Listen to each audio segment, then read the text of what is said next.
Trade season got off to a great start with the news last week that the Orioles had acquired Taylor Ward in exchange for Grayson Rodriguez, two players who were both at one point first-round draft choices. In the case of Ward, he's coming off a career year, 36 homers, 103 runs driven in for a team that finished under 500. He's going to sandwich right in the middle of that Orioles lineup and provide them some much-needed reliability and right-handed pop. Rodriguez going to the Angels.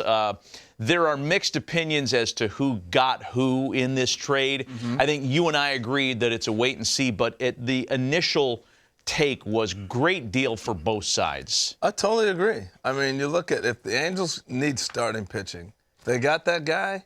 Rodriguez stays healthy, fantastic. Yeah. The Orioles need that bat. You know, got to be kind of a weird thing, especially for Taylor Ward, whose only baseball life in the big leagues has been known as an Angel. Right. And Taylor's headed to Baltimore and kind enough to take some time with us on Hot Stove today. Hey, man, good to see you, Taylor. How you doing? Good. Good to see you guys, too. Congratulations on this, I think, are in order. You're going to go to Baltimore. They're going to love you at Camden Yards. Walk us back, I guess, to when you got news of the trade and what your initial thoughts were. Yeah, got the call from Perry around 8 o'clock at night. And, at first seeing his name, and all the rumors for the past 3 or 4 years, you just wonder what he's going to say. And answered the phone and, just told me that I was going to go to Baltimore and that, he appreciated everything I'd done there in Anaheim. And that was that. So it was a quick phone call. But, definitely crazy. And, I just continue to get it more and more excited about it the more I think about it. What are you going to miss about the Angels? Definitely the guys. I've said in the past, that was a great clubhouse last year. And wanting to win with those guys, just, the quality of people that were in there, you just wanted to win with them. And I'm just looking forward to building those relationships in Baltimore and, just doing what I can to help the ball club win. Yeah, that's a bunch of young dudes in that Baltimore clubhouse. Also a good group, by all reports. Is there anybody in there that you've known in the past, anybody that you had played with or somebody you're friendly with? Yeah, Ryan Mountcastle, we went to the same high school together, but he was a little younger, so I just missed him.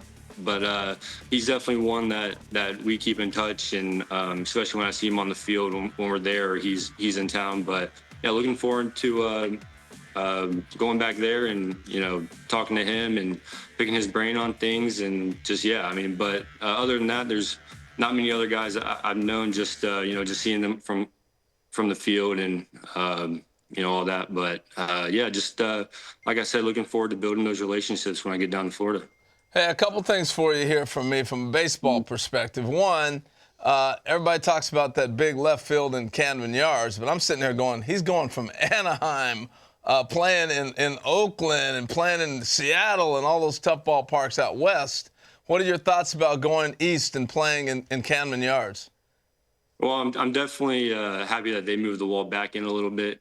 But you guys know me. When things are going well, I'm hitting the ball out to all fields. And I think, the gaps there in center field there, they play similar to Angel Stadium. And, in Angel Stadium, the corners are 350. So I'm actually not sure the exact dimensions of left field there right now, but, it's still a long ways in Anaheim. So in right field in Baltimore, having the shorter ports there, that's going to be nice. And, just looking forward to getting going out there. So I remember a few years ago, I'm sure you remember this because I tell you this every time I see you, but you were a young player, and I'm like, you're going to be an impact player in the big leagues, man. So I want to ask you, from that time we had that discussion early on to now the player you are, what has been the biggest change in development for you?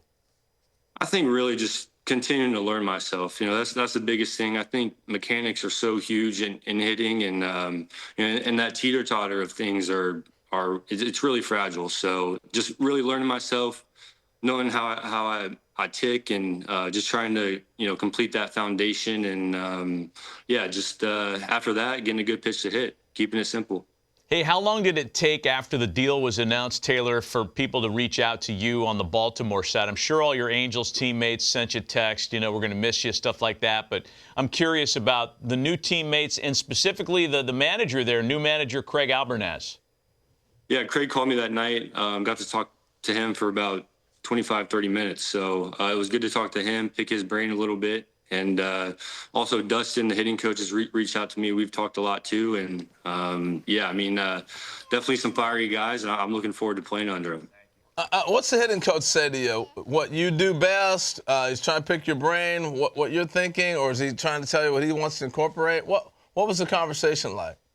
Oh, no, it was casual. And anytime I talk to a new hitting coach, I try to lay out kind of the way I think. And the biggest thing for me at this point in my career is him keeping me on my rails and just keeping things, the way I do things, and any like tiny little adjustments here and there. And really just being able to kind of go series by series and let me know how things are going, and if I'm getting off my rails at all. So, I think the dialogue was good, and I really enjoyed talking to Dustin and getting to know him, and what he thinks and where he's from, and his history too. So excited for him and excited to join this clubhouse. You're one of the few people on the planet that can say I played with Ohtani and Trout. I mean, that's pretty cool stuff. I'm wondering what you might have learned from each one of them individually, if it's just watching or was it in conversations?